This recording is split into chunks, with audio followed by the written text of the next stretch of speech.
కీర్తనల గ్రంథము 23వ కీర్తన 23వ కీర్తన 2వ వచనాన్ని మనము ఈ ఉదయ కాలంలో ధ్యానిద్దాం. 23 23వ కీర్తన 3వ వచనాన్ని మనం ధ్యానిద్దాం. 3వ వచనం, నా ప్రాణమునకు ఆయన సేద తీర్చుచున్నాడు, తన నామమును బట్టి నీతి మార్గములలో నన్ను నడిపించుచున్నాడు. హల్లెలూయా. దేవుని నామానికి మహిమ కలుగును గాక. కాబట్టి మన దేవుడు మనల్ని సేద తీర్చువాడు, మనకు ఆదరణ ఇచ్చేవాడు. మన పరిస్థితుల్లో మనము కృంగిపోయి నలిగిపోయి మరి మన పరిస్థితులు మనలను వేదన కలిగిస్తూ ఉన్నప్పుడు దేవుడంట మన యొద్దకొచ్చి మన ప్రాణమునకు సేద తీర్చే అనుభవాన్ని, మన ప్రాణము తిరిగి ఆదరించబడే అనుభవాన్ని ప్రభువు మనకు అనుగ్రహిస్తాడు. హల్లెలూయా. మరి ఈ దినాల్లో మనము గమనిస్తే అనేక మంది వారు ఎదుర్కొనేటువంటి శోధనలు, వారు ఎదుర్కొనే పరిస్థితులు, వారి ప్రాణము విసిగినంతగా వారు వేదనలో ఉంటున్నారు. మరి పరిశుద్ధ గ్రంథంలో మనం గమనిస్తే ఆది కాండము 27వ అధ్యాయం, ఆది కాండం 27వ అధ్యాయము మరి 46వ వచనం మనం చదివితే ఇక్కడ రిబ్కా ఒక మాట చెప్తుంది. మరియు రిబ్కా ఇస్సాకుతో, హేతు కుమార్తెల వలన నా ప్రాణం విసిగినది. ఈ దేశస్థురాండ్లైన హేతు కుమార్తెలలో వీరి వంటి ఒకదాన్ని యాకోబు పెళ్లి చేసుకునేలా నా బ్రతుకు వలన నాకేమి ప్రయోజనము అనెను. చూసారా, ఇక్కడ మరి రిబ్కా అబ్రహాం యొక్క కోడలు. మరి ప్రతి విషయము ప్రభు సన్నిధిలో ప్రార్థించేటటువంటి మంచి విశ్వాసి. ప్రభువుకి తన యొక్క గర్భం అప్పుడే ప్రభువుతో మాట్లాడినటువంటి అనుభవం కలిగినటువంటి రిబ్కా తన జీవితంలో ఆమె చెప్తుంది, నా ప్రాణం విసిగిపోయింది, నా బ్రతుకు వల్ల నాకు ఏమి ప్రయోజనం. అనేక సార్లు మనము ప్రాణము విసిగిపోయేటటువంటి పరిస్థితులు గుండా మనం నడుస్తుంటాం. అది బయట వారి వల్ల మనకు ప్రాణం విసిగితే పర్వాలేదు, సొంత గృహంలోనే సొంత వాళ్ళే, నమ్ముకున్న వాళ్ళే ప్రాణం విసిగిపోయే విధంగా ప్రవర్తిస్తుంటారు. ఇక్కడ కూడా చూడండి, ఆమెకు ప్రాణం ఎలా విసిగిపోయిందంట, హేతు కుమార్తెల వల్లంట. ఎవరు హేతు కుమార్తెలు? మరి హేతు కుమార్తెలకు ఈమెకి ఏంటి సంబంధం అంటే, ఈమె పెద్ద కుమారుడు ఏం చేశాడు, మరి ఏశావు ఆది కాండము 26వ అధ్యాయము 34-35 వచనం మనం చదువుదాం. 26వ అధ్యాయంలో ఏశావు 40 సంవత్సరాల వాడైనప్పుడు హిత్తీయుడైన బేయరి కుమార్తెవు యహూదీతును, హిత్తీయుడైన ఎలోను కుమార్తెగు బాషమతును పెళ్లి చేసుకున్నాడు. వీరు ఇస్సాకుకును రిబ్కాకును మనోవేదన కలుగజేశారట. చూసారా, ఏశావు 40 ఏళ్ల వయసు వచ్చినప్పుడు దేవుని భయం లేని అన్యురాలిని వివాహం చేసుకున్నాడు. మరి ఆ అన్యురాలిని ఎప్పుడైతే వివాహం చేసుకున్నాడో, వాళ్ళు ఇంటికి వచ్చినప్పటి నుంచి ఏం చేశారంట, అత్తామామలకు మనోవేదన కలుగజేశారు. ఇస్సాకు రిబ్కాకు మనోవేదన. మరి బాహ్యమైనటువంటి వేదనల కంటే మనస్సులో కలిగే వేదన చాలా బాధాకరమైనది. ఈ దినాల్లో సాతానుడు క్రైస్తవ కుటుంబముల్లో దూరి ఈ మనోవేదనను కలుగజేస్తాడు. మనస్సులో బాధ, బయటికి తెలియజేయలేనటువంటి పరిస్థితి. ఎందుకంటే సొంత కుటుంబమే సొంత కుటుంబంలోనే పరిస్థితులు జరుగుతుంటాయి.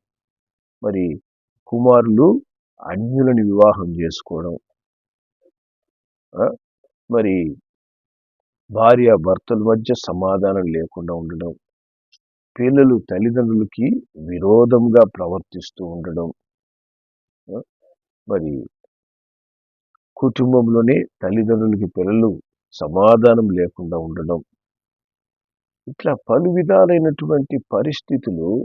ఇది బయటికి చెప్పుకుంటే ఏమవుతుంది? పరువు పోతుంది. మరి దానికి విడుదల అనేది దొరికిందా అంటే విడుదల దొరకదు. ఈ సొంత కుటుంబంలోనే సాతాను దూరి ఎవరైతే సాతానికి అవకాశం ఇస్తుంటారో, ఎవరైతే బలహీన ఆత్మలై ఉంటారో, ఎవరైతే దైవ భయము లేకుండా క్రమమైన ప్రార్థన జీవితం లేకుండా ఉంటారో, అటువంటి వారిలో దుష్టుడు దూరిపోతున్నాడు ఈ దినాల్లో. దూరిపోయి ఏం చేస్తున్నాడు? మనోవేదన. మనోవేదన మరి ఏం చేస్తుంది? హృదయమును కృంగిపోజేస్తుంది.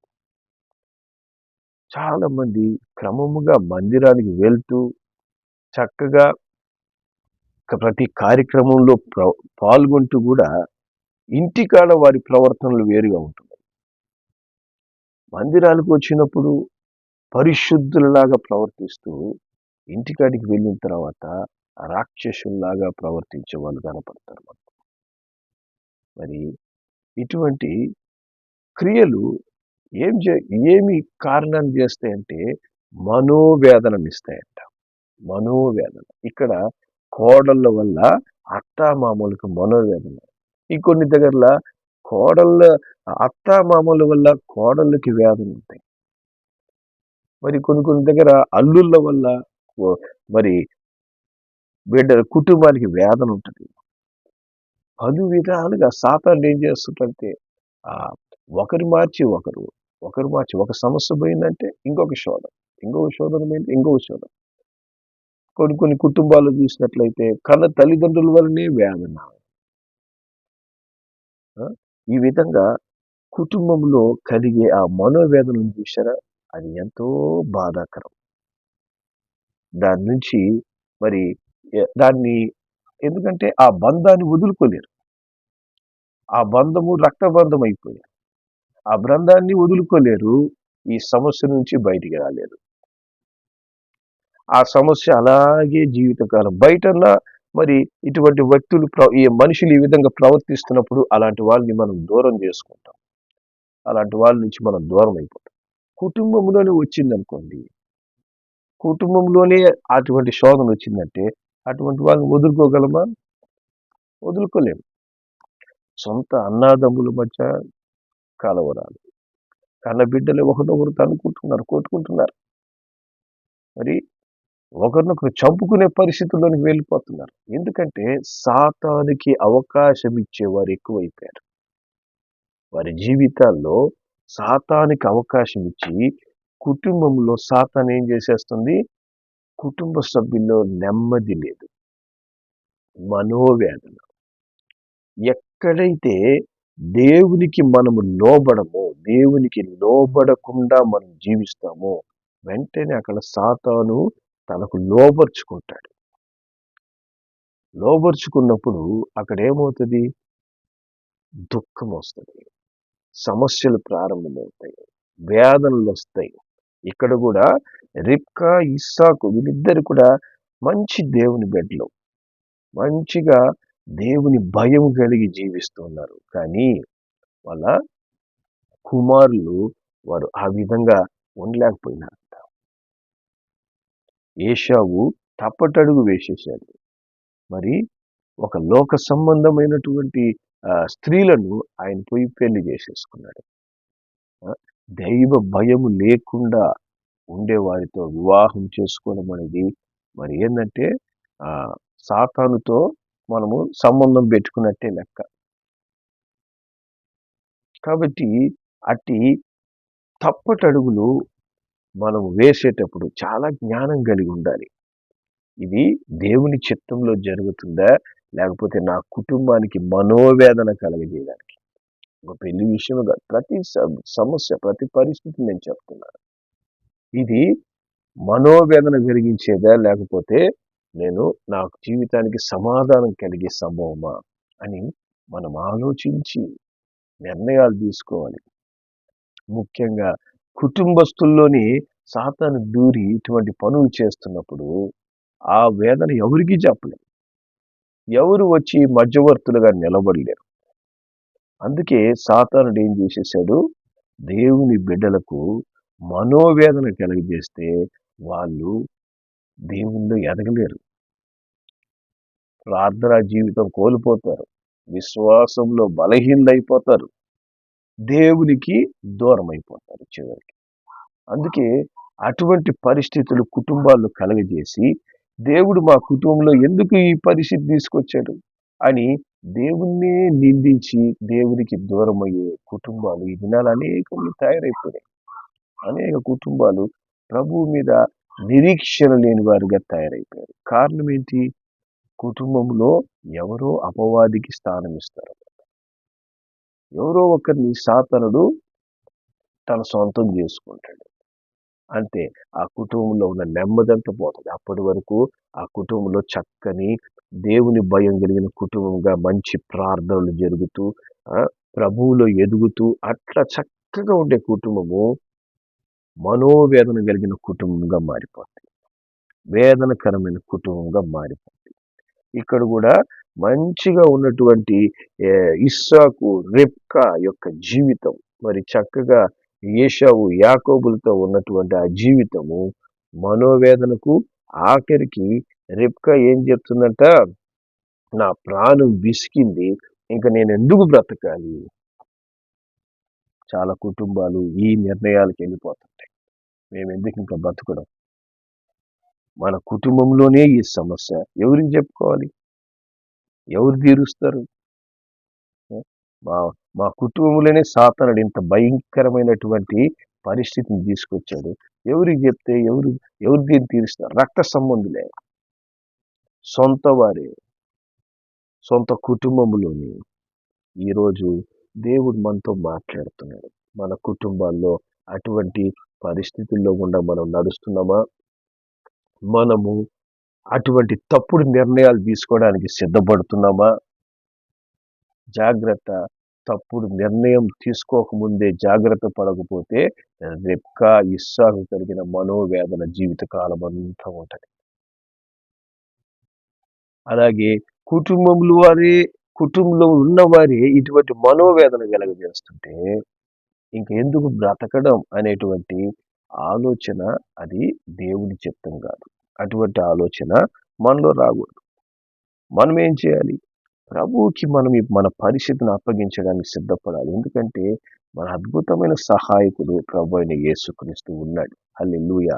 ఆయన నీ ప్రాణానికి సేద తీరుస్తాడంట. నీ పరిస్థితులను చక్కబరచడానికి ఆయన శక్తిమంతుడు. మరి కీర్తనలు 55వ కీర్తన 22వ వచనాన్ని మనం చదువుదాం. అక్కడ దేవుని వాక్యం చెప్తుంది, మరి నీ భారము యెహోవా మీద మోపు, ఆయనే నిన్ను ఆదుకొను, నీతిమంతులను ఆయన ఎన్నడూ కదలనీయడు. హల్లెలూయా. దేవునికి మహిమ కలిగింది గాక. కాబట్టి దేవుడు అంటున్నాడు, నీ భారం ఏంటి? ఈరోజు మీ కుటుంబంలో కలుగుతున్న సమస్య ఏంటి? మీరు దేని వలన మనోవేదన కలిగి ఉన్నారు? మీ ప్రాణం దేని వల్ల విసిగిపోతుంది? నువ్వు నమ్ముకున్నటువంటి నీ ప్రాణ స్నేహితులు నీకు మోసం చేసేసారా? లేదా నువ్వు నమ్ముకున్న భర్త నిన్ను బాధ పెడుతున్నాడా? లేదా నువ్వు విశ్వసించిన భార్య వల్ల వేదననా? లేకపోతే కన్న తల్లిదండ్రులే నీకు విరోధులుగా తయారై ఉన్నారా? లేదా కన్న బిడ్డలే నిన్ను గాయపరుస్తున్నారా? కోడలు నీకు విరోధంగా, మరి కూతుర్లు నీకు విరోధంగా, కన్న బిడ్డలే ఒకరితో ఒకరు సమాధానం లేకుండా జీవిస్తున్నారా? అక్కడ మనం తెలుసుకోవాల్సి ఏంటంటే సాతాను పనిచేస్తుంది. సాతానుకి బలంగా అవకాశం ఇచ్చినందువల్ల ఈ పరిస్థితులు వచ్చాయి అని మనం తెలుసుకోవాలి. ఎందుకంటే దేవుని బిడ్డల ఇళ్ళల్లో ఎప్పుడు సంతోషం ఉంటుంది. హల్లెలూయా. దేవుని రాజ్యం భోజనము పానము కాదు కానీ నీతి సమాధానము పరిశుద్ధాత్మలో ఆనందం అంట. దేవుని బిడ్డల ఇళ్ళల్లో నీతి సమాధానం పరిశుద్ధాత్మ యొక్క ఆనందం ఉంటుంది. హల్లెలూయా. అట్లాంటి పరిస్థితులు కాకుండా మన కుటుంబంలో కలవరాలు, సమస్యలు, ఒకరినొకరు ఈ తిట్టుకోవడము, ఒకరినొకరు ఎదిరించుకోవడం, ఒకరంటే ఒకరు నెమ్మది లేకుండా అట్లాగే కొనసాగే జీవితాలు అట్లా ఉంటున్నారంటే మనం తెలుసుకోవాల్సింది ఏంటంటే అపవాది మన కుటుంబాన్ని శోధిస్తున్నాడు. మన కుటుంబానికి విరోధంగా దుష్టుడు క్రియ చేస్తున్నాడు. దానిని మనము ప్రాణం విసికి మరణిస్తే చాలు అనుకోవడం కాదు. ఆ సమయంలో మన ప్రాణములకు సేద తీర్చే దేవుని ఎద్దకు మనం రావాలి. హల్లెలూయా. అందుకే ఇక్కడ వాక్యం ఏం చెప్తుంది? నీ భారం ఏంటో అది దేవునికి అప్పగించు, దేవునికి తెలియజేయి. ఆయన నిశ్చయముగా నిన్ను ఆదుకుంటాడు. దేవుని బిడ్డలను, నీతిమంతులను, దేవునందు భయము భక్తి కలిగి యేసు రక్తంతో కడగబడిన వారిగా దేవుని వాక్యానుసారంగా జీవించేవాళ్ళు నీతిమంతులు. దేవుడు అంటాడు అట్టి నీతిమంతులకి ఎన్ని సమస్యలు వచ్చినా, మనోవేదన కలిగిన, కుటుంబం అంతా కలవరంతో నింపబడిన దేవుడంట వారిని కదలనీయడంట. వారిని దేవుడు ఆ పరిస్థితులన్నిటినిచ్చి తప్పించి ఆదుకుంటాడు ఆయన. హల్లెలూయా. ప్రాణములకు నెమ్మదినిస్తాడు. నీ ప్రాణములకు సమాధానాన్ని ఆయన అనుగ్రహిస్తాడు. హల్లెలూయా. దేవుని నామానికి మహిమ కలుగును గాక. 107వ కీర్తనలోకి మనం వెళ్దాం. 107వ కీర్తన మరి 9వ వచనం. దానికంటే ముందు 5-6 వచనాలు మనం చదువుదాం. 6వ వచనం మనం చదువుదాం. వారు కష్టకాలమందు యెహోవాకు మొరపెట్టిరి, ఆయన వారి ఆపదల నుండి వారిని విడిపించెను. హల్లెలూయా. కాబట్టి నీ కష్టకాలంలో నువ్వు నడుస్తూ ఉన్నట్లయితే, మనోవేదన కలిగించే పరిస్థితులు నీకున్నట్లయితే దేవునికి మనం మొరపెట్టాల. దేవుడు కార్యం చేసేంత వరకు మనం ప్రార్థన చేయాలి. ఎందుకంటే ఆ బంధాన్ని మనం వదులుకోలేం. అది రక్త బంధం అయిపోయింది. కాబట్టి మనం దాన్ని దూరం చేసుకోలేం. కానీ మనము ప్రార్థన బలమైన ప్రార్థన చేయాలి.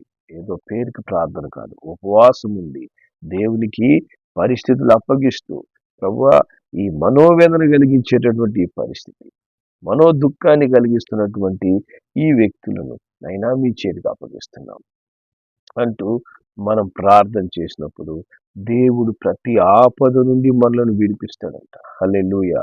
ఇప్పుడు 9వ వచనం చెప్తుంది. ఏలయనగా ఆశగల ప్రాణాన్ని ఆయన తృప్తి పరుస్తాడు, ఆకలి కొనిన వారి ప్రాణమును మేలుతో నింపుతాడంట.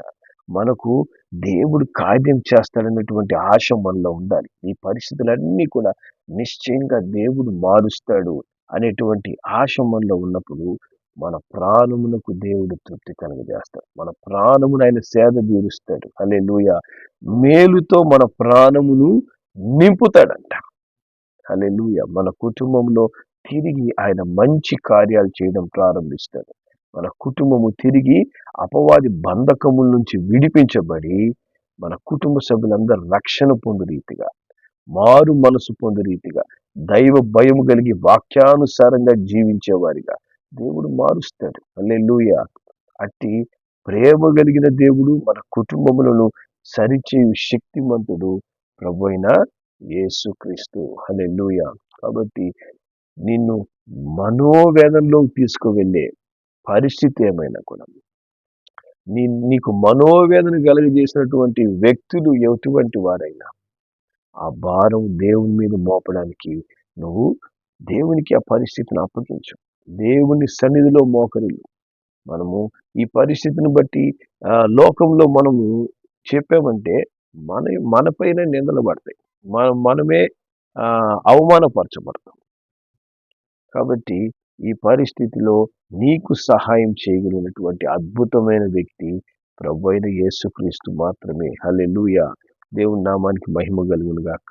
మరి 71వ కీర్తనలోకి మనం వెళ్తే ఇక్కడ వాక్యం చెప్తుంది 71 కీర్తన 23వ వచనం. నేను నిన్ను కీర్తించినప్పుడు నా పెదవులు నీవు విమోచించిన నా ప్రాణము నిన్ను గూర్చి ఉత్సాహధ్వనించి. కాబట్టి దేవుని దేవుని ఆ అద్భుతమైన విడుదల మనకిచ్చినప్పుడు మన ప్రాణమంట సంతోషముతో దేవునికి ఉత్సాహధ్వని చేస్తుంది. అప్పుడు దాకా మన ప్రాణము కృంగిపోయి మనోవేదనతో దుఃఖంతో ఉన్న మనకు దేవుడు మనకు తోడై ఉండి మన కుటుంబములను చక్కపరిచినప్పుడు, మన కుటుంబములకు ఆయన రక్షణ ఇచ్చినప్పుడు మన ప్రాణము ఉత్సాహధ్వని చేస్తుందంట. మన ప్రాణము దేవుని ఘనపరుస్తుందంట. హల్లెలూయా. ఈ దినము మనోవేదన నిన్ను పట్టుకొని ఉన్నట్లయితే, నీ హృదయము ఎవరికి చెప్పుకోలేని బాధలతో నింపబడి ఉన్నట్లయితే, నిన్ను చూస్తున్న దేవుడు ఒకడున్నాడు. కనుక కుటుంబముగా మోకరిల్లండి, దేవుని సన్నిధిలో మోకరిల్లండి, ప్రభువుకి మీ భారాన్ని అప్పగించండి. ప్రభు యుద్ధం చేయడానికి ప్రభువుకి స్థానం ఇవ్వండి. అప్పుడు దేవుడు ఆయన జనుల పక్షంలో యుద్ధమాడి పరిస్థితులను సరిచేస్తాడు. మన కుటుంబములను తిరిగి అపవాది బంధకాల నుంచి బయటికి విడిపించి దేవుని వెంట క్రమముగా నడుచువారిగా మనల్ని మార్చివేస్తాడు. అప్పటి వరకు మనం ప్రార్థిస్తూనే ఉండాలి, దేవుని సన్నిధిలో కనిపెట్టాలి. కొన్నిసార్లు ఉపవాసం ఉండి ఎవరి వల్ల మన కుటుంబంలో సమస్యలు కలుగుతున్నాయో వారి నిమిత్తం ప్రత్యేకంగా ప్రార్థన చేయాలి. హల్లెలూయా. అప్పుడు ఈ మనోవేదన నుంచి మనకు దేవుడు విడుదలిస్తాడు. మరి తప్పుడు నిర్ణయాలు తీసుకొని మరి కుటుంబాలు విడిపోయే విధంగా సాతానుడు యొక్క తంత్రాల నుంచి మనల్ని తప్పిస్తాడు. అంటే చూడండి, ఈ దినాల్లో కుటుంబాలు కలిసి జీవించలేకపోతున్నాయి, నెమ్మదిగా ఉండలేకపోతున్నాయి. ఎందుకంటే ముఖ్యంగా ఈ దినముల్లో టీవీ సీరియళ్ల ద్వారా సాతానుడు బహుబలంగా పనిచేస్తున్నాడు. ఒకరంటే ఒకరికి అనుమానం అనే విత్తనాలు విత్తుతున్నాడు. వాటి ద్వారా కుటుంబము తగువులు పెంచుతున్నాడు, గొడవలు పెంచుతున్నాడు. సాతానుడు టీవీల ద్వారా అధికంగా కుటుంబాల్లో ప్రవేశిస్తున్నాడు. కాబట్టి మనము మన కుటుంబాలని ప్రభువులో కట్టుకుందాం, లోకంలో కాదు. ప్రభు యొద్దకు మన కుటుంబాలను తీసుకొని వద్దాం. దేవుడు మన కుటుంబాలని సమాధానంతో నింపునుగాక. మన కుటుంబాలకి ఆత్మరక్షణ కలుగజేసి దేవునందు భయభక్తులు కలిగిన కుటుంబాలుగా దీవించునుగాక. ప్రార్థన చేద్దాం. ప్రేమగల మా తండ్రి, కృప కలిగిన మా నాయన, నీకు వందనాలు స్తోత్రములు చెల్లిస్తున్నాం. మా ప్రాణములు నాయన కలవరపరిచే పరిస్థితులు, మా హృదయానికి వేదన కలిగే పరిస్థితులు తండ్రి మరి దుష్టుడు కలగజేస్తున్నాడు. అనేక క్రైస్తవ కుటుంబాల్లో ఈ దినమున అపవాది దూరి అయినా వారి కుటుంబాల్లో విశ్వాసంలో పడదోస్తున్నారు, దేవుని నిరీక్షణలో పడదోస్తున్నారు. సొంత కుటుంబ సభ్యుల ద్వారానే అపవాది క్రియపరుస్తున్నాడయ్యా. వాటి వల్ల తండ్రి ఎంతో మంది బయట చెప్పుకోలేనటువంటి మనోవేదన, ఎంతో మంది ప్రాణం విసిగినటువంటి పరిస్థితి, ఇంకా ఈ బ్రతుకు వల్ల నాకేంటి ప్రయోజనం అనుకునేటువంటి పరిస్థితుల్లో ఉంటున్నారయ్యా. దీనికంతటి కారణము సాతానుకి అవకాశం ఇవ్వడం, అపవాదికి వారు స్థానం ఇవ్వడం. తండ్రి, అటువంటి కుటుంబాలను మేము మీ చేతికి అప్పగిస్తున్నాం. ఈ ఉదయ కాలంలో వారి మనోవేదనకు కారణమైన వారి కుటుంబ సభ్యులను మీ చేతికి అప్పగిస్తున్నాం. వారిలో పనిచేస్తున్నటువంటి ప్రతి సాతాను క్రియను, సాతాను యొక్క తంత్రములు యేసు నామములో నశించునుగాక. వారు విశ్వాసంలో పడిపోవడమే కాక కుటుంబ సభ్యులందరికీ మనోవేదన కలగజేస్తున్నటువంటి అట్టి వ్యక్తులకు మారు మనసు రక్షణ అనుభవం వచ్చునుగాక. కుటుంబంలో తిరిగి దేవుని ప్రేమ సమాధానం వచ్చునుగాక. క్రీస్తులో కుటుంబాలు కట్టబడి అయినా ప్రభువులో సేద తీరే అనుభవం, ప్రభువులో ఆనందించే అనుభవం వారి కుటుంబానికి కలుగునుగాక. ఆ విధంగా ప్రతి క్రైస్తవ కుటుంబాన్ని మీరు రక్షించి క్రీస్తును నిర్మించి ఆ కుటుంబాల్లో మీ సమాధానంతో నింపమని యేసు నామములో ప్రార్థిస్తున్నాం తండ్రి. ఆమేన్.